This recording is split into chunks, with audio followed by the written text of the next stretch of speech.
لا حول ولا قوة إلا بالله العلي العظيم. أعوذ بالله من الشيطان الرجيم. بسم الله الرحمن الرحيم. الحمد لله الذي هدانا لهذا وما كنا لنهتدي لولا أن هدانا الله لقد جاءت رسول ربنا بالحق. الصلاة والسلام على سيدنا ونبينا وشفينا ومرتدنا ومولانا أبي القاسم محمد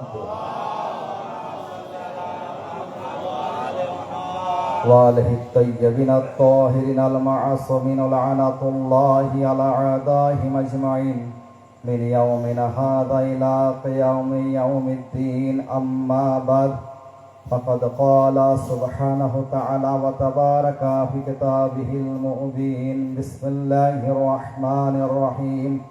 إنما يريد الله ليذهب عنكم الرجس أهل البيت ويطهركم تطهيرا.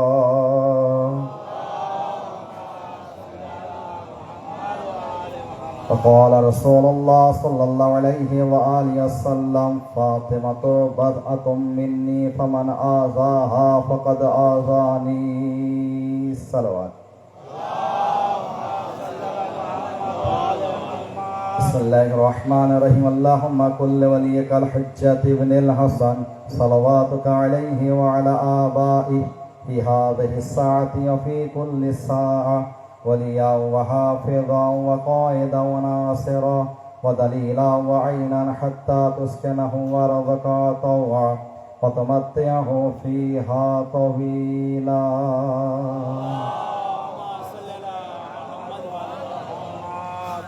আজিজানে গ্রামী, সমস্ত প্রশংসা ও তারিফ একমাত্র অদৃশ্য শক্তি মহান আল্লাহ রাব্বুল ইজ্জতের জন্য, যে আল্লাহ তাআলা এই কায়নাতের সৃষ্টিকর্তা।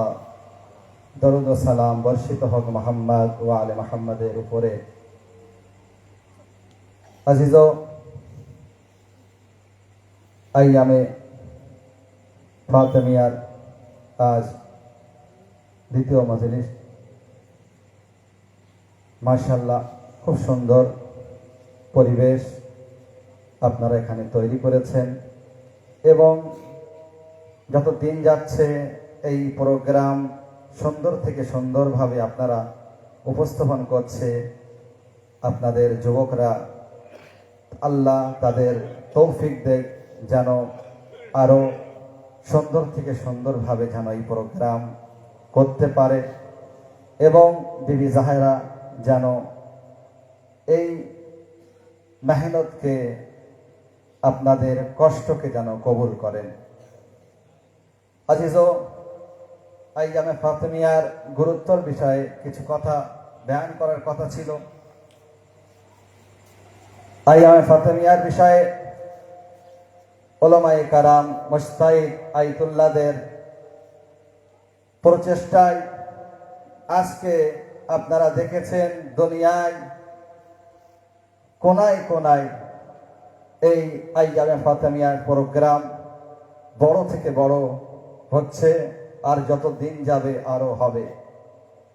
কেননা আজ আমাদের আয়াতুল্লাহ মুজতাহিদরা তারা বারবার তাকিদ করছেন এবং এখান থেকে 10-15 বছর আগে আমরা আমাদের এলাকায় বা অন্য এলাকায় এত বড় আকারে প্রোগ্রাম হতো না, কিন্তু তাদের প্রচেষ্টায় আজ মাশাআল্লাহ সারা দুনিয়ায় আইয়ামে ফাতেমিয়ার এই প্রোগ্রাম হচ্ছে বড় থেকে বড়। অবশ্যই যুগের ইমাম এর জন্য আছেন আমাদের পাশে, যে নিজের জাদ্দা দাদি ফাতেমা জাহেরার শাহাদাতের প্রোগ্রাম করার জন্য আমাদের সাথে অবশ্যই তিনি আছেন। অনেক বড় সৌভাগ্যবান তারা যারা আজকে এই আইয়ামে ফাতেমিয়ার প্রোগ্রাম করছে, মা ফাতেমা জাহেরার নামে মজলিসের ব্যবস্থা করছে, তাবাররুকের ব্যবস্থা করছে, সাবিলের ব্যবস্থা করছে, আল্লাহ এর আজার এত দান করবে যে আমরা কালকে অবাক হয়ে যাব যখন জানতে পারবো যে এর কতটা মর্যাদা ও সম্মান। আজ আমরা কিছু বুঝতে পারছি না, কিন্তু হ্যাঁ, বরকত তো আছেই আছে, যে দুনিয়ায় আমরা এর 10 গুণ বরকত পাবোই পাবো, যেটা কোরআনে আল্লাহ বয়ান করছে। আর আখেরাতে কত এর সম্মান আছে সেটা আখেরাতে গিয়ে বুঝতে পারবো। আজিজানে কেরামি, এখান থেকে অনেক বছর আগেই আয়াতুল্লাহ মহসিনুল হাকিম তিনি এই প্রোগ্রাম বড় থেকে বড় করার চেষ্টা করেছিলেন নাজাফে আশরাফে, এবং 20 দিনের জন্য ছুটি তিনি ঘোষণা করেছিলেন। এবং সেখানে প্রোগ্রাম যখন হতে লাগলো, একদিন এক ছাত্র এসে বলতে লাগলো, আগা এই যে 20 দিন প্রোগ্রাম হচ্ছে আইয়ামে ফাতিমিয়ার, এর জন্য 20 দিন ছুটি রাখা হচ্ছে মাদ্রাসা, তো অনেক ক্ষতি হয়ে যাচ্ছে। আপনারা এই যে 2টি রেওয়ায়েত, আল্লাহর নবীর শাহাদাতের পরে ফাতেমা জাহরার যে শাহাদাত, কতদিন পরে? 75 দিন বা 95 দিন পরে, 13ই জামাদুল আউয়াল অথবা 3 জামাদুল সানি। তো আপনারা উলামায়ে কেরামরা একত্রিত হয়ে কোনটি সঠিক ডেট সেটি তো নির্ণয় করতে পারেন, তাহলে পড়ার আর ক্ষতি হয় না।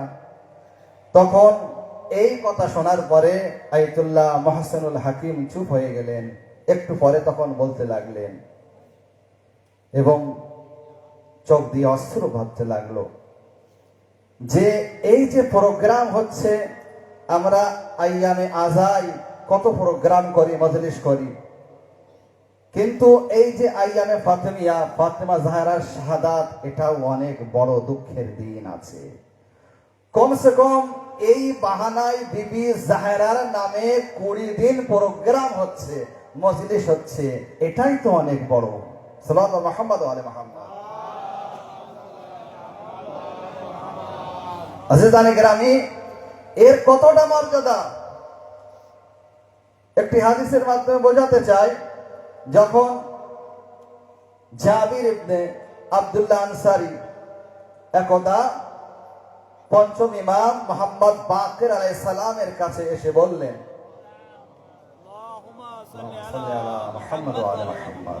আজকে যে এত সুন্দর প্রোগ্রাম করছেন, আপনারা খরচ করছেন, এর কিছুটা মূল্য বুঝতে পারবেন। যখন বলতে লাগলো, মাওলা আপনার জাদ্দা দাদি ফাতেমা জাহরার ফজিলাত বা তার শানে এমন একটি হাদিস বয়ান করুন যেটা আমি আপনার চাহনেওয়ালাদের সামনে গিয়ে বললে তাদের অন্তর যেন খুশিতে ভরে যায়, এমন একটি হাদিস বলুন।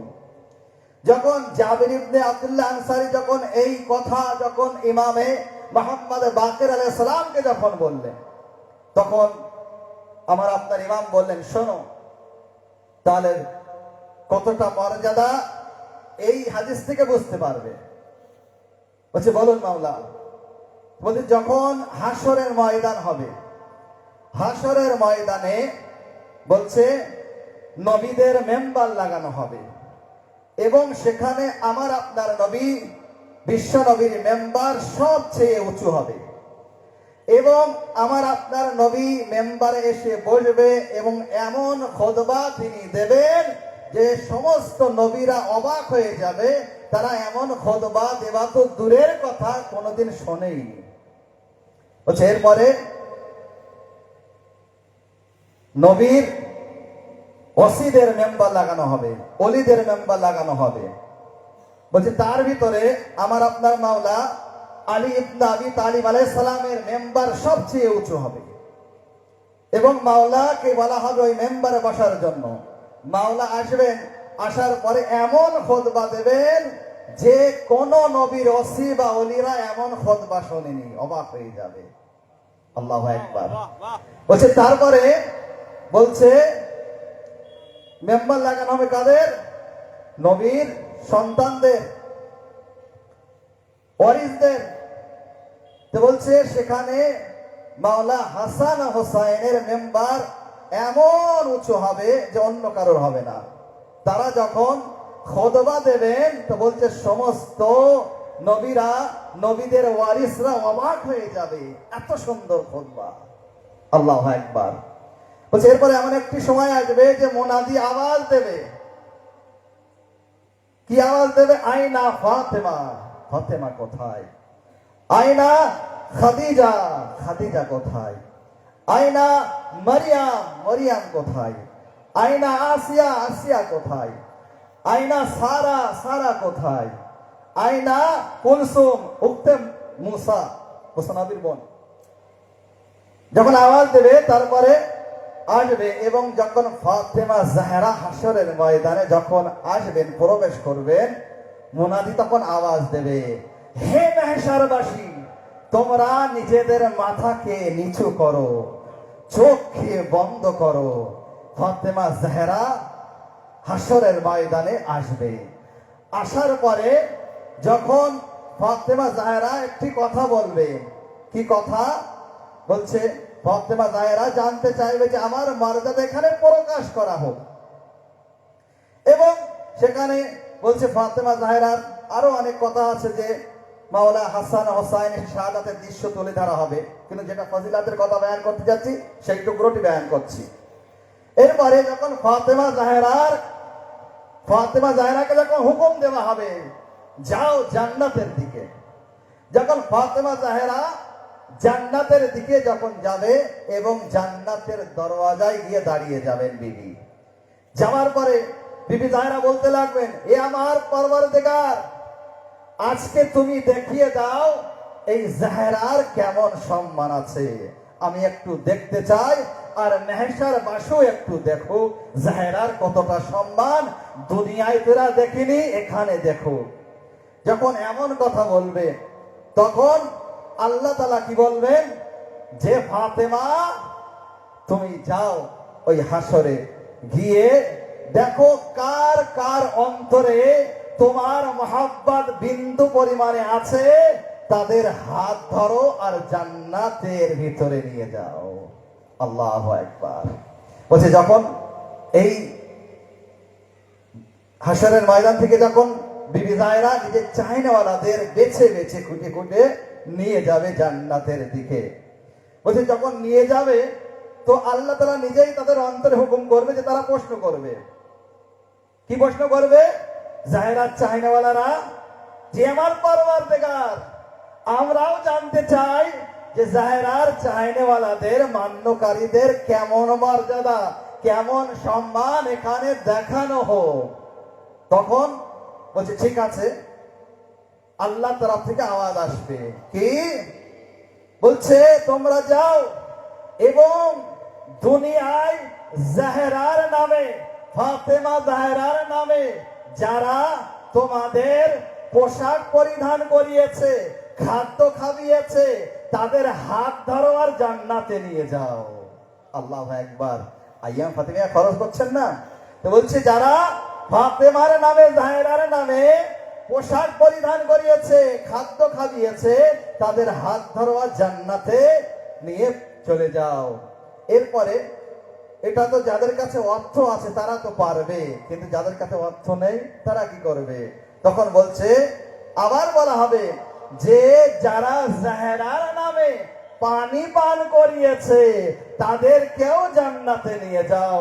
তো বলছে এমন ভাবে ওই মেহশার থেকে জাহরার চাহিনেওয়ালা এবং চাহিনেওয়ালাদের উপরে যারা ইহসান করবে তারা জান্নাতে যাবে, এবং সেই দিনে মুনাফিক, কাফির ও মুশরিকরা তখন আফসোস করবে, কাশ যদি দুনিয়ায় জাহরাকে মানতাম, জাহরার মান্যকারীদের উপরে ইহসান করতাম, তাহলে আজকে আমাদের এখানে এসে আফসোস করতে হতো না। সাল্লাল্লাহু আলা মুহাম্মদ ওয়া আলি মুহাম্মদ। বুঝতে পারছেন ফাতেমা জাহরার সম্মান? যখন জান্নাতে গিয়েছিলেন আল্লাহর নবী, তো জান্নাতে সিদরাতুল মুনতাহা যাওয়ার পরে যে ফল দিয়েছিলেন আপনারা শুনেছেন একটু আগে, মিরাজে জান্নাতে গিয়েছিলেন, একটি ফল দিয়েছিলেন, সেই ফলের ভিতর থেকে নূর বার হলো। তখন আল্লাহ নবী জিজ্ঞাসা করলেন, জিবরাইল কি আছে? তো তখন জিবরাইল আমি কি বলেছিলেন? এই নূরের নাম হলো দুনিয়ায় ফাতেমা আর এখানে এর নাম হলে মানসুরা। ফাতেমা কে আছে যে বাধা হয়ে দাঁড়াবে কোথায়? জাহান্নামের মাঝে আর চাইনাওয়ালাদের মাঝে। যদি জাহান্নামে পাঠায় তার মান্যকারীদের জন্য বাধা হয়ে দাঁড়াবে, তাদেরকে নিয়ে জান্নাতে যাবে। আর মানসুরা মানে সাহায্যকারী। ফাতেমা জাহেরাকে সাহায্য করা হবে কোথায়? হচ্ছে হাসরের ময়দানে। অর্থাৎ এ জাহেরা, যাকে ইচ্ছা তুমি হাত ধরে আর জান্নাতে নিয়ে যেতে পারো, সেফাত করতে পারো। সালাওয়াত।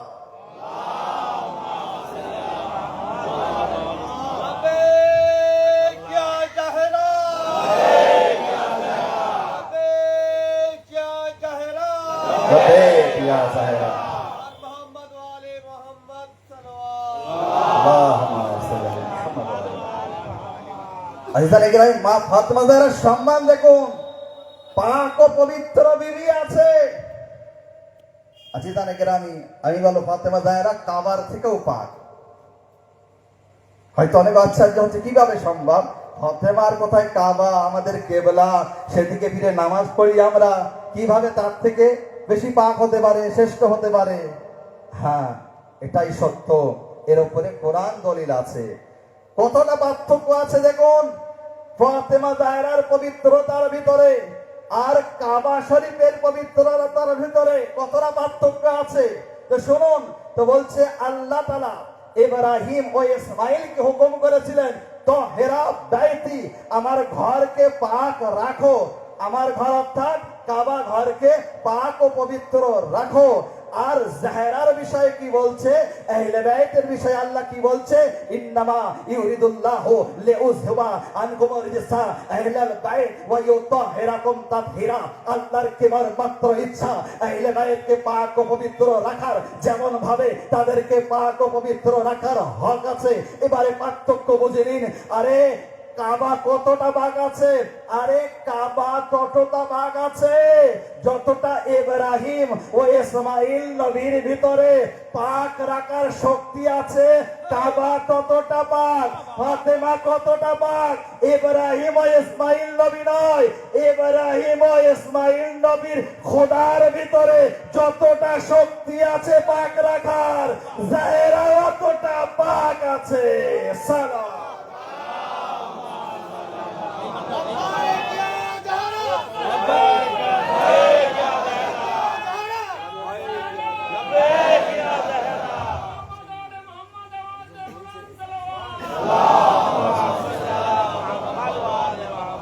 ফাতেমা কে আছে তাকে চিনতে হবে, জানতে হবে। যার জন্য আল্লাহর নবী বলছেন ফাতেমা তো বাসআতুম মিন্নি, ফাতেমা আমার অংশ। ফামান আযাহা ফাকাদ আযানি, যে তাকে কষ্ট দেবে সে আমাকে কষ্ট দেবে। ফাতেমা আমার অংশ মানে কি? অর্থাৎ আল্লাহর নবী কি আছে? নবী আছে, নবুয়তের অংশ। আল্লাহর নবী কি আছে? রসুল আছে, রসুলের অংশ। আল্লাহর নবী পাক ও পবিত্র আছে, মাসুম আছে, তার অংশ আছে। আলিদানে গ্রামী, সেই কারণেই বলছে যখনই কখনই বলছে ফাতেমা জাহেরা আল্লাহর নবীর সামনে আসতেন, আরে আল্লাহর নবী নিজের স্থান ছেড়ে দিয়ে দাঁড়িয়ে যেতেন। আল্লাহু আকবার। হাদিসে এসছে কামা ইলাইহা, কামা লাহা কিন্তু বলিনি, লাহা মানে কি দাঁড়িয়ে যেতেন, শুধু দাঁড়িয়ে যেতেন না, কি বলছে কামা ইলাইহা, যখনই সামনে আসতেন দাঁড়াতেন আর জাহেরার দিকে আগে বাড়তেন। আগে বাড়ার পরে জাহেরার হাত ধরতেন, হাতে চুমু খেতেন আর নিজের স্থানে নিয়ে বসাতেন। হে মুসলমানও, আরে জাহেরার সম্মান দেখো। আরে যার কারণে, যার জন্য নবী নিজের স্থান ছেড়ে দেয়, তার নাম ফাতেমা। সালাওয়াত।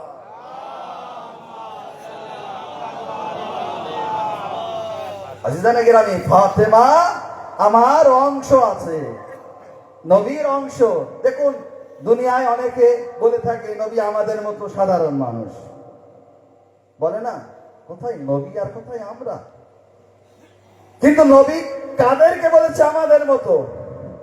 ফাতেমা তো বাসআতুম মিন্নি, ফাতেমা আমার অংশ। যেমন ফাতেমা তেমন নবী, যেমন নবী তেমন ফাতেমা।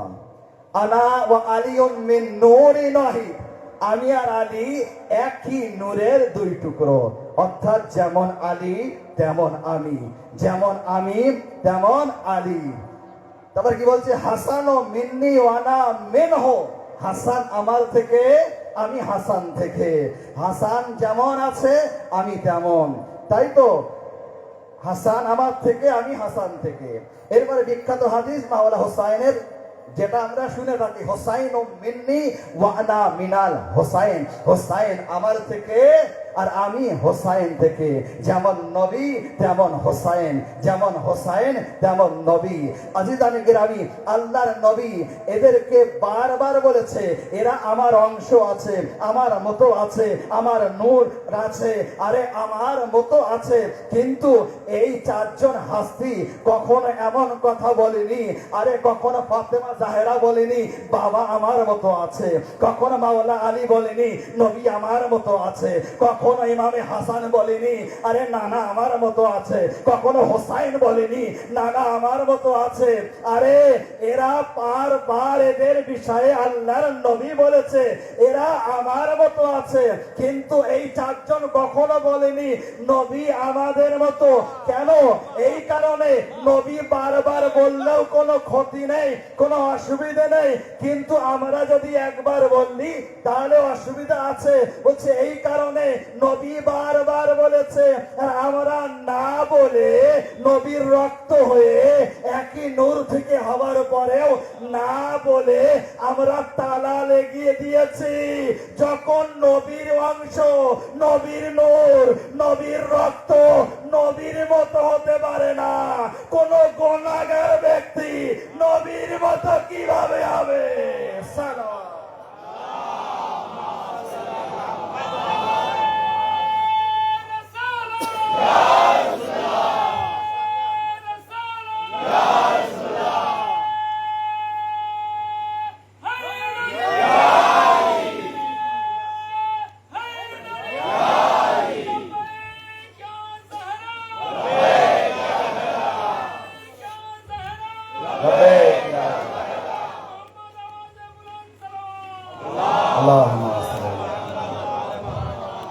আজিজানে গ্রামী, তো আল্লাহ নবী কি বলছে?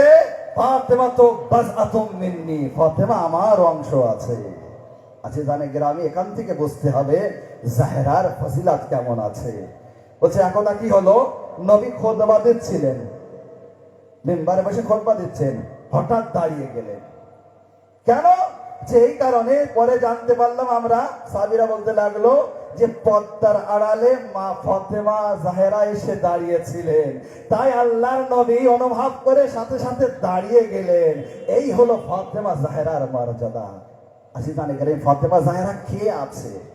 ফাতেমা জাহেরা নিজেকে চেনার জন্য সম্পর্কের সঙ্গে জোড়ার দরকার নেই। সম্পর্ক কারা জুড়ে নিজের পরিচয় করায়? যারা কমজোর আছে, তাই তো? আমি ছোট ব্যক্তি, তখন কি হয়? একজন ব্যক্তি কি বলে আমি অমুক মাস্টারের ছেলে, তার সম্মান কম, তার বাবার সম্মান বেশি, তাই বাবার সঙ্গে জুড়ে যাচ্ছে। আমি অমুক ডাক্তারের ভাই, তাই তো? আমি অমুক মাস্টারের ছেলে, আমি অমুক মাওলানার ভাই, তাই তো? যে বিখ্যাত হয় তার সাথে সম্পর্ক জোড়ে কে? যে কমজোর হয়। বিবি জাহেরার বিষয় বলাই নবীর কন্যা, মাওলা আলীর স্ত্রী, হাসান হোসাইনের মা। কিন্তু এমন পরিচয় করানোর দরকার নেই, বিবি নিজেই নিজের পরিচয় করানোর জন্য যথেষ্ট। কিভাবে? দেখুন, বিবি নিজেই নিজেকে চেনানোর জন্য যথেষ্ট। এতটা মর্যাদা আল্লাহ তাকে দান করেছে। যখন তাহিরের চাদরের ভিতরে পঞ্চতন পাক যখন একত্রিত হলো, আরো সে ফেরেশতারা বলতে লাগলো অমান তাহতাল কেসা, আরে ওই চাদরের ভিতরে পরওয়ারদিগার কারা আছে? যখন এমন প্রশ্ন করলো ফেরেশতারা, তখন আল্লাহ তাআলা কি উত্তর দিলেন? সেখানে বলতে পারতেন এই নবী আর নবীর কন্যা ফাতেমা, এই নবী আর নবীর ভাই আলী, এই নবী আর নবীর নাতি হাসান হোসাইন। কিন্তু আল্লাহ তাআলা এই আহলে বাইতের পরিচয় আরে নবীর দ্বারা করাচ্ছে না। আল্লাহ কি বললেন উত্তরে? হুম ফাতেমা তো ও আবুহা ও বালুহা ও বানুহা, এই হচ্ছে ফাতেমা আর ফাতেমার বাবা, এই হচ্ছে ফাতেমা, ফাতেমার স্বামী, এই হচ্ছে ফাতেমা আর ফাতেমার সন্তান হাসান ও হোসাইন আছে। আজিদানে গ্রামী, এখানে যে আল্লাহ তাআলা আরে আহলে বাইতের পরিচয় ফাতেমা জাহরার মাধ্যমে করিয়ে বুঝিয়ে দিয়েছে। শোনো দুনিয়াবাসী, ফাতেমাকে নিজেকে চেনার জন্য সম্পর্ক জোড়ার কোনো দরকার নেই, এতটা মর্যাদা আমি দান করব, এক বাক্যে সবাই চিনে নেবে ফাতেমা কে আছে। সালাওয়াত।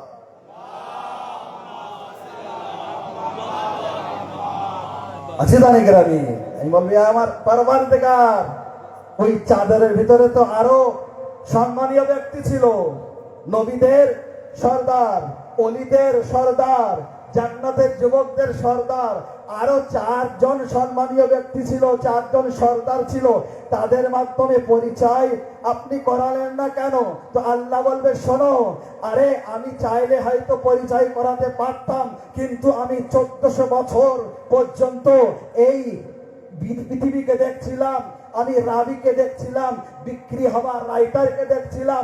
যদি আমি আজকে বলে দেই আরে এই হলো নবী আর নবীর কন্যা, এই হলো নবী আর নবীর ভাই আলী, এই হলো নবী, নবীর নাতি হাসান ও হোসাইন আছে, বলছে যখন এমন বলতাম হয়তো 1400 বছর পরে বিক্রি হওয়া রাইটার হয়তো লিখতো আরে নবীর কন্যা ছিল, ফাতেমা ছিল না, তাই আমি আহলে বাইতের সেন্টার ফাতেমা জাহরাকে বানালাম।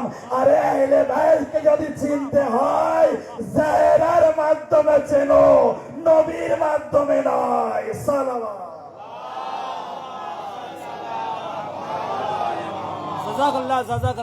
আজিদানে গ্রামী, এই হচ্ছে জাহরা, ফাতেমা জাহরার মর্যাদা বয়ান করলে অনেক সময়ের ব্যাপার। যাই হোক, আর সময় নেব না, যেহেতু মজলিস দেরিতে শুরু হয়েছে, একটি মজলিস হয়েছে, আবার আপনাদের প্রতিদিনই প্রোগ্রাম আছে, খুব সুন্দর পরিবেশ, সুন্দরভাবে আপনারা শুনছেন এবং সুন্দরভাবে এই পরিবেশ আপনারা তৈরি করছেন। আল্লাহ আপনাদের এই আজরকে অবশ্যই জান্নাতে দেবেন, হাসরের ময়দানে দেবেন।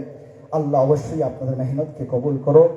আজিজানে গ্রামী, ফাতেমা জাহরা সালামুল্লাহ আলাইহার মহাব্বত যার অন্তরে থাকবে, সে অবশ্যই জাহরার জন্য খরচ করবে, ক্রন্দন করবে, শোক মানাবে। আজাদারানে মুসলিমে কারবালা, আমরা আইয়ামে আজাই 2 মাস 8 দিন আমরা আসাদারি করি, 2 মাস 8 দিন আসাদারি করি। এবং একজন যখন জিজ্ঞাসা করতে লাগলো এত আসাদারি কেন করা হয় একজন আলিমে দিনকে, তখন তিনি উত্তরে বললেন যাতে গদিরের মতো মহরমকে ভুলিয়ে না দেয়। আমি বলবো ফাতেমা জাহরার শাহাদাতের অনুষ্ঠানও এমন ভাবে করা দরকার, বেশি থেকে বেশি, যাতে যেমন ভাবে আমরা আইয়ামে আজাই এত প্রোগ্রাম করছি, সারা দুনিয়ায় ছেয়ে গিয়েছে এই শিয়া ইসনা আশারীদের প্রোগ্রাম, নেট খুললেই সামনে এসে যায় মজলিস, জুলুস। আজিজানে গ্রামী, সেই কারণে মুসলিম তো দূরের কথা, নন মুসলিমরাও জেনে গিয়েছে এজিদ কে ছিল আর হোসাইন কে ছিল। এজিদ একজন নিষ্ঠুর জালেম ছিল, তাই যেই শোনে সে খারাপ মনে করে। আর এজিদের মুখোশ আজ দুনিয়াবাসীর সামনে খুলে গিয়েছে, তাই দুনিয়ার বুকে কোন এজিদের মান্যকারী পাওয়াও গেলে তারা নিজের সন্তানদের নাম কখনো এজিদ রাখার সাহস করে না। আজিদানে গ্রামী, তাই আইয়ামে ফাতেমিয়ায়ও আমাদের বেশি থেকে বেশি প্রোগ্রাম করতে হবে। দেখুন যখন ভাবে আজকে এজিদকে জেনে গিয়েছে, আইয়ামে ফাতেমিয়ায় যদি আমরা বেশি প্রোগ্রাম করি তাহলে মানুষ জানতে পারবে এজিদকে এজিদ বানানে वाला কারা ছিল। সালাওয়াত। আজিজানে গ্রামী, তাই বেশি থেকে বেশি প্রোগ্রাম আমাদের করা দরকার। আজিজো, ফাতেমা জাহরা কে আছে, তার উপরে কেমন জুলুম হয়েছে। ফাতেমা জাহরার একটু উপাধি আছে মাকুরা, অর্থাৎ যার উপরে অনেকজন পুরুষ মিলে জুলুম করেছে। আল্লাহু আকবার। 18 বছর বয়সে মাত্র বিবি ফাতেমা জাহরার মাথার চুল সাদা হয়ে গিয়েছিল। আজিজানে গ্রামী, আমাদের এলাকায় আমরা কাউকে এমন দেখেছি 18 বছর বয়স তার চুল পুরো সাদা হয়ে গিয়েছে? একজন ডাক্তারকে জিজ্ঞাসা করা হলো, ডাক্তার বাবু, কিভাবে সম্ভব যে বিবি জাহরার চুল মুহূর্তের মধ্যে কালো থেকে সাদা হয়ে গিয়েছে? তো বলছে, হ্যাঁ সম্ভব আছে। কখন? যখন কারুর উপরে অনেক মুসিবত আসে, মুসিবতের পাহাড় ভাঙে, তখন তার চুল মুহূর্তের মধ্যে কালো থেকে সাদা হয়ে যেতে পারে। আজাদারানে মাসলুমে কারবালা যখন বিবি জাহরা দরবারে গিয়েছিল না হক চাওয়ার জন্য, যে দরবারে বাবা বেঁচে থাকাকালীন গেলে আল্লাহর নবী দাঁড়িয়ে যেতেন, আগে গিয়ে হাত ধরে হাতে চুমু খেয়ে নিজের স্থানে বসাতেন। বাবার মৃত্যুর পরে যখন সেই দরবারে বিবি জাহরা গেলেন, বসতে বলা তো দূরের কথা, আরে তাকে অপমান করা হলো। আজরকম আল্লাহ, আজরকম আল্লাহ। আল্লাহ আপনাদের কোনো দুঃখে যেন না কাঁদায়, শুধু হেদায়েত ও কারবালা দুঃখ ছাড়া। আসাদারান মুসলিমে কারবালা কয়েকটি টুকরো বয়ান করব। বলছে, যখন ওই দরবারে বিবি জাহরাকে দাঁড় করিয়ে রাখা হয়েছিল, কত সময় জানেন? বিভিন্ন রকম রেওয়ায়েত লিখছে 4 ঘন্টা বিবি জাহরাকে দাঁড় করিয়ে রেখেছিল। বলছে, যখন একের পরে এক সাক্ষ্য পেশ করতে লাগলেন, তখন তারা মানল না। অবশেষে নিজের বাবার লেখা একটি ওসিয়াতনামা যখন সামনে পেশ করলেন না বিবি, তো বলছি কেমন ভাবে অপমান করলো। একজনের হাত থেকে আরেকজন নিল, আরেকজনের হাত থেকে আরেকজন, এইভাবে যখন বাদশার হাতে যখন পৌঁছলো না, বলছে সেই চিঠিকে ফেলে ছিঁড়ে দিল, তাতে থুতু দিয়ে নিচে সামনে ছুঁড়ে ফেলে দিল।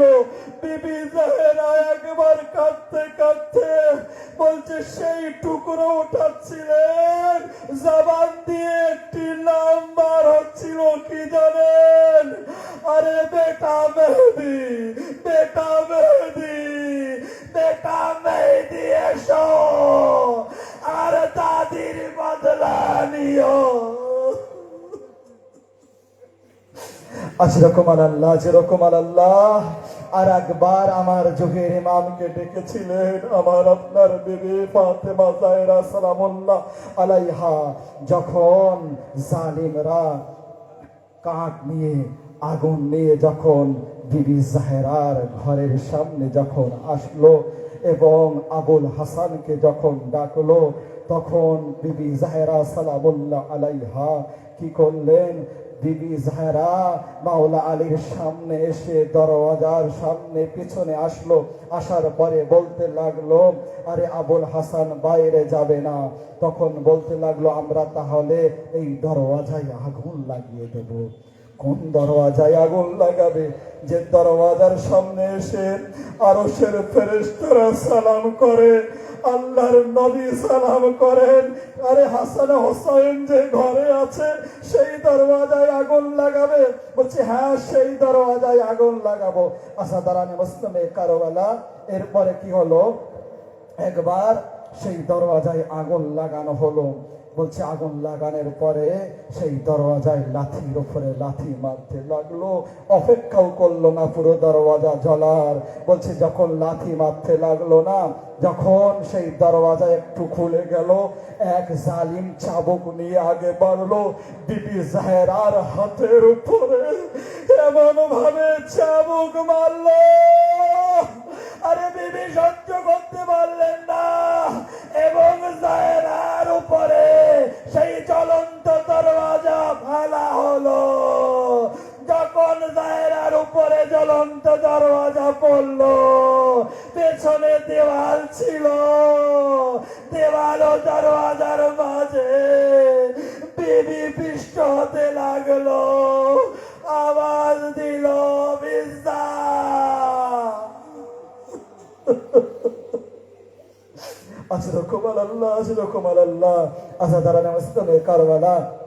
আপনারা দেখেছেন কামারের দোকানে কখনো লোহা গরম করে কিভাবে, এবং গরম করলে কেমন হয়, লাল হয়ে যায় না?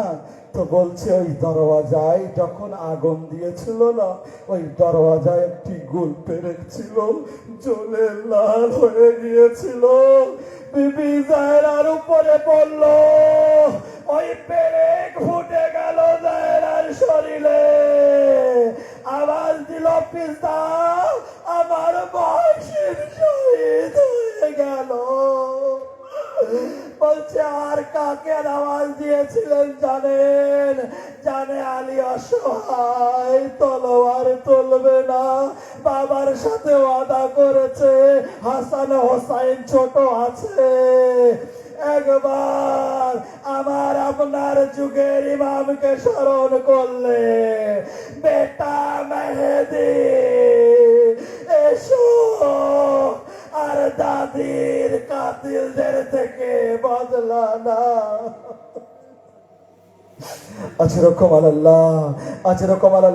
আল্লাহ আপনাদের কোনো দুঃখে যেন না কাঁদায়, শুধু আহলে বাইত ও কারবালার দুঃখ ছাড়া। আজাদারও বিবি জাহেরা সালামুল্লাহ আলাইহার উপরে কেমন জুলুম হয়েছে। বাস আর একটি টুকরো বলে শেষ করছি। যখন বিবি জাহেরা দরওয়াজার নিচে আছে না, তো রিওয়ায়েত বয়ান করছে 11 জন ব্যক্তি ওই দরওয়াজার উপর দিয়ে হেঁটে ঘরের ভিতরে প্রবেশ করেছিল। আমার আপনার বিবি বলতে বলতে ওই দরওয়াজার নিচে পিষ্ট হতে লাগলো। বলছে যখন মাওলা আলীর সামনে গেল, মাওলা আলীর গলায় দড়ি বাঁধতে যাবে, সেই দুশমান জালিম সে নিজেই বয়ান করছে।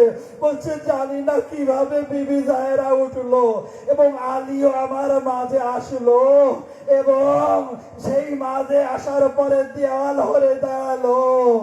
আমি কি করলাম? আমার হাত উঁচু করলাম, আর জাহেরার মুখে এমন ভাবে চড় মারলাম, জাহেরা ছিটকে পড়ে গেল।